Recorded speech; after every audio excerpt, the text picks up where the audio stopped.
Did you know the greatest golfer of 1930 quit at the peak of his career when he was just 28 years old? Bobby Jones had just done something no one thought was possible.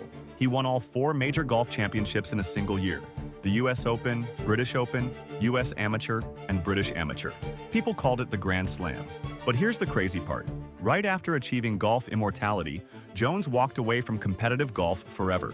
Why would someone quit when they're on top of the world? Jones said competitive golf was too much of a strain.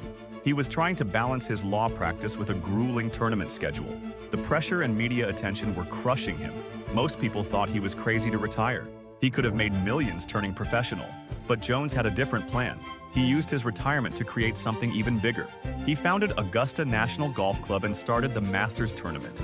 Today, the Masters is one of golf's most prestigious events. Sometimes the best career move is knowing when to stop.